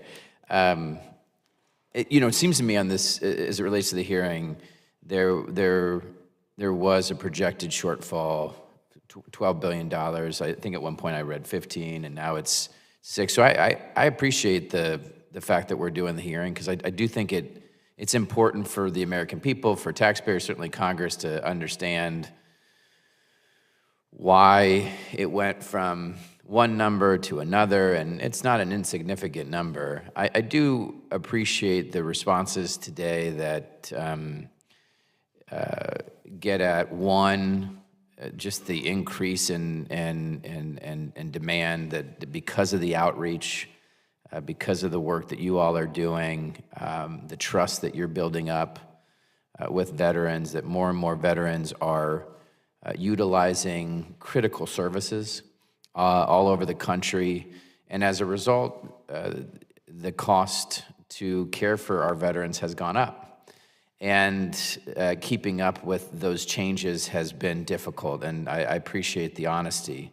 And the fact that there is going to be a new system so that you can better measure where you're going to be based on pretty significant changes in enrollment and then ultimately care, right? Because more and more people are saying, not only am I going to enroll, but I would like to come in and get help. The suicide prevention work is something that I think we all deeply care about, and so I wanted to ask you about that. It does seem to be having some impact. We're seeing fewer veterans, more veterans getting the help they need, and suicide rates going down. And I'm wondering if you can speak to the work that you all are doing and what potential cuts, if the additional resources weren't provided, the impact it would have on that in particular, if you could just speak to that. Yeah, absolutely, Congressman. And the data frustratingly lags 2 years. So this year's suicide prevention report will reflect 2022 in terms of the total number. We count every single veteran suicide. We calculate the risk overall based on the total general population. But we won't have up-to-date data even this year. Nonetheless, I do think that this request has impact on the ability to bring veterans into the system, to deliver timely care to them. And that does have bearing on overall suicide risk. Every single veteran, especially who gets VA benefits, has a lower risk of suicide on average.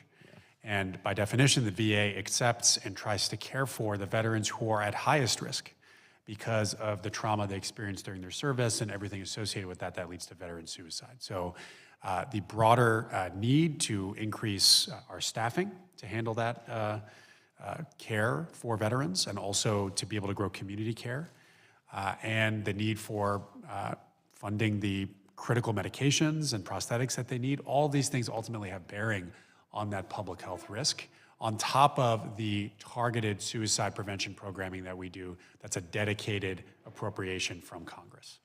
Yeah, and I don't want to lose sight of, thank you, I don't want to lose sight of the money, resources that you spend on the quality assurance piece. I mean, we've talked about this in the past, which is some of the work that we're doing is highly effective and some's not. And I do think, we owe it to our veterans and their families to spend every single dollar we can on those things that are working, not only to prevent veteran suicides, but to get them in the door, right? Because there's a lot of folks that aren't being counted because they never came. And I know that you all are committed to that quality assurance. We have a bill that would require all of these dollars to be spent on those things that work by ensuring that we're taking the best practices, because we know there are some programs and some community partners that have an enormous amount of success, and that we know that others that don't. And I'm not one to say, well, let's punish the ones that don't. Let's just get them to do the best practice work that we're seeing in other programs. And so I know that isn't a lot of money, but I wouldn't want to see that be taken away from you all. So, look, I appreciate the honesty. I appreciate the fact that we're doing the hearing. I do think, again, as I said at the top of my comments, it was a big change. It's an understandable one, having talked through it, and one that you all want to get better at, but I do think it was important for us to have this conversation, so thank you. You back. Now I want to have another round because there's some questions I need to ask, okay? And they are not related to budget, okay? And Dr. Elnahal, it is to you on a current event. Is it appropriate for VA employees to have sex with each other at work? Absolutely not. Is there a policy that prohibits that? I can't identify a specific policy, but it's absolutely against our values. I can. It's Directive 5019.02, the Harassment and Public Safety Incident Policy, okay? You can check that. So why is it that we have at least 15 Mountain Home, Tennessee VA employees who have allegedly had sex on the VA property? They've not been disciplined. Well, first thing I'll say, Congressman, is that those actions are reprehensible, extremely inappropriate. And as you know, the same time that I found out, I had you on the phone telling you about this within 2 days. And so I just wanted to thank you for working with us on this and for working with our staff to hear them out. We also have seen every implicated person leave the VA, resign, and an investigation is underway across all of the leaders and individuals involved here, from the Office of Accountability and Whistleblower Protection and the Inspector General, who recently completed an investigation.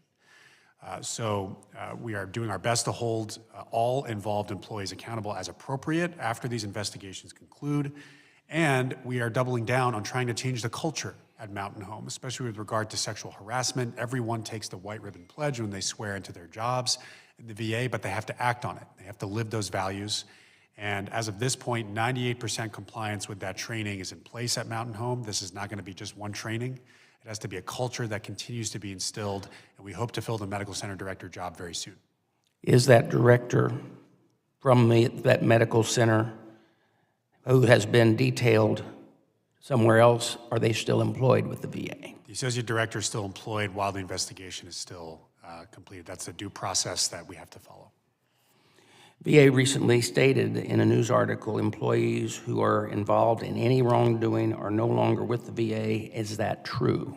If you just said, so the director apparently was not involved, correct?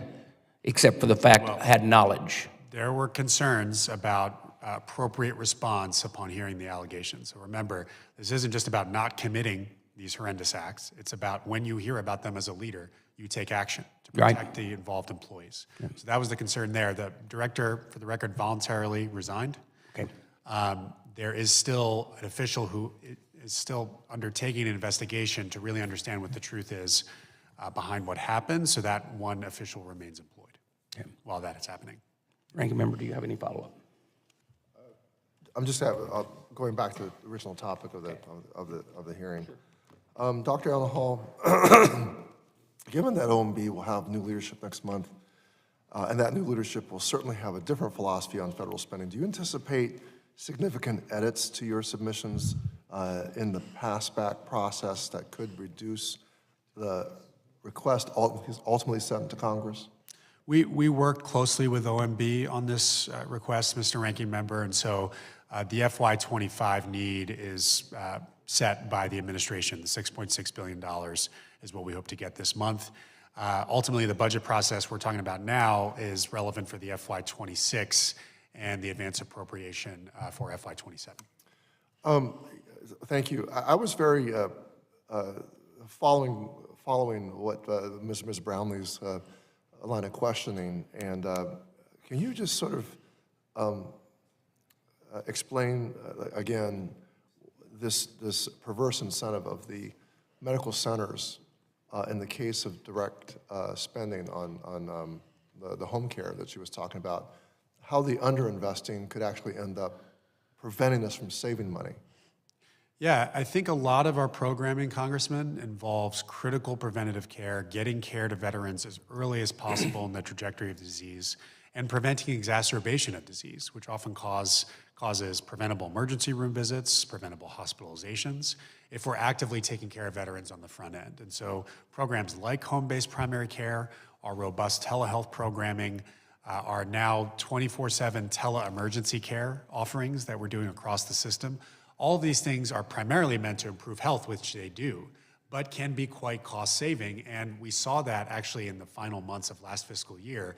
Because we were able to offer all of these additional VA options, we saw community care growth ultimately come in at a lower rate than we had thought as of July. So this tele-emergency care, emergency care is one of the big drivers of the community care increase, right? And so has this tele-emergency care been able, has it enabled you to bring down those costs? Substantially, Congressman. So we have seen about a 6% year-over-year increase in emergency care visits in the community.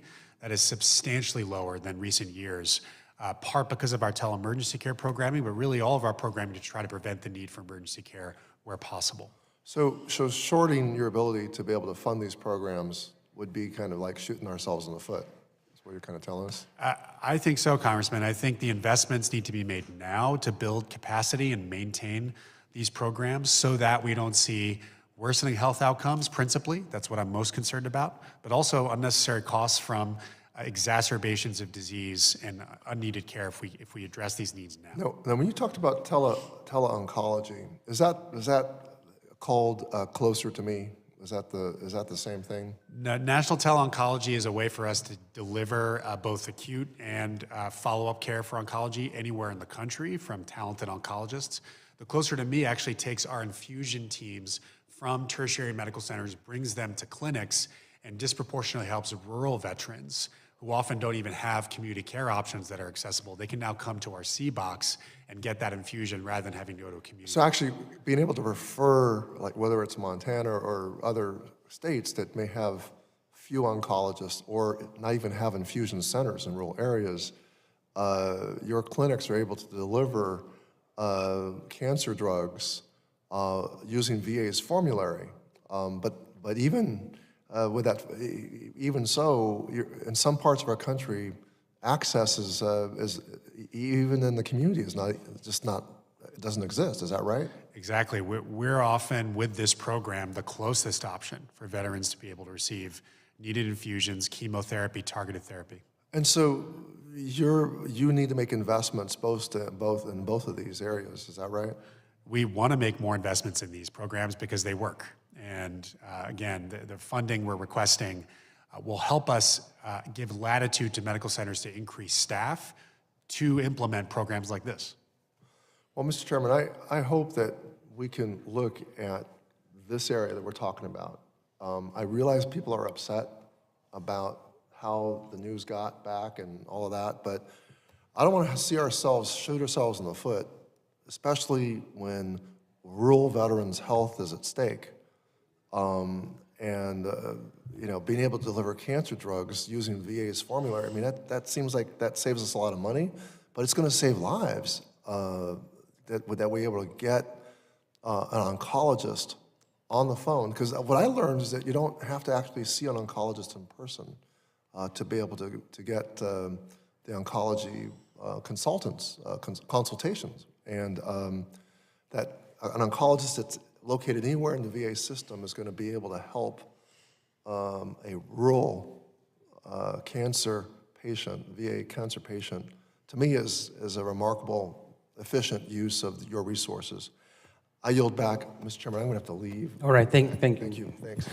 Before I yield to Mr. Rosendale, real quick follow-up on my questions from a while ago. What happened to these 15 employees? Were they fired? If you don't know that, can you let me know? Because we think it's important that we have an oversight on what did. Yeah, there's still ongoing investigations, Mr. Chairman. We will update you as soon as we have resolution of them. Please let me know. With that, Mr. Rosendale, you've got 5 minutes. Thank you, Mr. Chairman. Appreciate it. going to my second round. I heard some questions earlier, and folks were talking about the prescription drugs, and I certainly, as a former insurance commissioner for the state of Montana, understand that the prescription drug costs are one of the major driving factors in healthcare increases. I mean, it's nationally, it's just a fact, which is exactly why I sent you, actually, this is a second letter, Dr. Elnahal, in regards to the prescription drugs that are being used for the weight loss drugs. Thousands of dollars per month per veteran for weight loss drugs that have so many side effects, require a lifetime of taking for any benefit, and are way more expensive than the European countries, and fail to address the root cause of veterans' metabolic dysfunction. I'm a firm believer in trying to resolve the problem instead of just trying to take a pill to cover it up. And so I've got a couple of questions I want to go over. First, Ms. Duke, your earlier $12 billion request included $1 billion for injectable weight loss and liver disease drugs. Your new $6.6 billion request includes $2 billion for these drugs. How did you come up with that number? That is based on our pharmacy benefits program, looking at the data of the veteran population and drawing conclusions based on their comorbidities, who would most benefit from the treatment provided. Okay, and it's I've got another question, but before I go into that, so the VA is using a pharmacy benefit manager, a PBM, to take care of your pharmaceutical? Yeah, we have an in-house pharmacy benefits management program. Okay, so it's in-house, so you have, Yes. it is part of the VA, it's not a separate entity? Yes, part of the VA. Okay, that's good. Ms. Duke, your budget shortfall seems to be growing for the injectable weight loss and liver disease drugs, from $1 billion to $2 billion, while it shrinks in every other area. This seems to be a permanent budgetary problem, not a one-time problem. How are you going to address it in the future years? So we use the enrollee healthcare projection model that looks at the overall trends in spending to account for overall growth in pharmacy requirements to include these drugs if our population does continue to utilize them at greater and greater rates. Dr. Elnahal, your head of pharmacy briefed the committee staff in October that the budget for injectable weight loss medications is between $1.2 billion and $1.5 billion. I heard you reference that earlier, to treat about 10% of the eligible veterans. It would cost about $20 billion to treat all 3 million eligible veterans. What's going to happen if more than 10% of the eligible veterans get on these medications? It's a very good question, Congressman. You can use these drugs for anybody who is overweight. And when you take that calculation, the number of veterans who are overweight, ultimately that leads to a number much closer to $20 billion. And so ultimately what we're trying to do is get this therapy to primarily veterans with not only overweight, but type 2 diabetes. That's where the strongest evidence basis exists. And after working with our pharmacy benefits management team, we estimate we'll be able to start with the highest risk veterans to the tune of about $2 billion to fund these drugs. So my question is, my final question actually, Mr. Chair, is what's being done to promote and educate the need for lifestyle improvements, including diet and activity? What is the VA doing so that we don't have these people just relying upon these drugs that are very expensive, again, can require a lifetime of use and have all the side effects? It's like, what are we doing? Wellness, Congressman, is first best. We have the MOVE program, which is a structured program that gets veterans exercising, does a lot of positive reinforcement, brings veterans in to show them how to do easy exercises in the beginning and then escalation, healthy eating, healthy food. We have a whole health set of programs that help veterans achieve better and better lifestyle choices. And we think that is the primary and best way to address overweight and obesity. I believe it as well. I mean, I know folks, look, I had a compound fracture in my leg 15 years ago. It was a mess. It was an ugly mess, and I was off of it for 7 weeks. And the first thing that obviously the medical community wants to do is make sure that you aren't suffering pain, and they want to dose you up with pain pills. But there comes a point where you have to take therapy and do something about it and recognize that it's going to be a little bit painful, and so I started using a treadmill and no pain medications whatsoever. And somehow we have to get our veterans to utilize healthy lifestyles, good diet, and start controlling their weight so that we're not spending billions of dollars on prescription drugs that, again, have all these other side effects. Mr. Chair, my time is up. I yield back. Thank you so much. Thank you. I want to thank the witnesses for appearing here today, and so we can try to understand what really happened with the VA budget. My goal is to work with the Trump administration, and next Congress to simplify the budget and make sure it serves the needs of our veterans. The budget gimmicks have gotten out of control. It should not take 6 months to figure out how much money a government has or a government agency has. Transparency would benefit everyone. The veterans needs to know, and the veteran has the resources it needs, is spending the money appropriately. Playing shell games and transferring special accounts and undermines the confidence of both in the taxpayer and the members of Congress who have to deal with it. If you can explain it, if you have to explain it, it probably shouldn't be doing it that way. It should be pretty simple. With that, I have a couple other housekeeping things that we need to bring up. I appreciate all the members here so they can hear this. Thanks.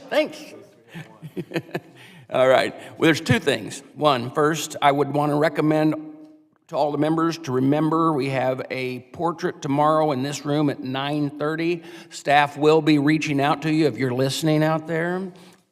So 9:30, we would like everybody here dressed nice, okay? Please make sure you're on time. Second is a thing that's sad, but we want to acknowledge that Bill Mallison here will be leaving our staff committee at the end of this Congress. And I want to thank Bill for his decades of service to this committee. Let me tell you, he is one of the most intelligent people I've ever met in my life. He has a nose to find issues. If you do realize that he was the first one on this Hill, whether Democrat, Republican, on this side of the rotunda or the other side, that realized that there was a problem with Oracle, and aggressively realized it and brought it to the attention of members. Therefore, we have been dealing with that issue. I also thank him for his dry sense of humor, because he helps tremendously to keep things a little calmed down around here. His unmatched skill at doing his job. We wish him well in where you're going, and you will be sorely missed. And I thank you for your friendship as well as your service to this committee. Thank you. And with that, I ask unanimous consent. As soon as I find my script where I'm at. There we are. I ask unanimous consent that all members shall have 5 legislative days in which to revise and extend their remarks, including any extenuous material. Hearing no objection, so ordered. The hearing is now adjourned.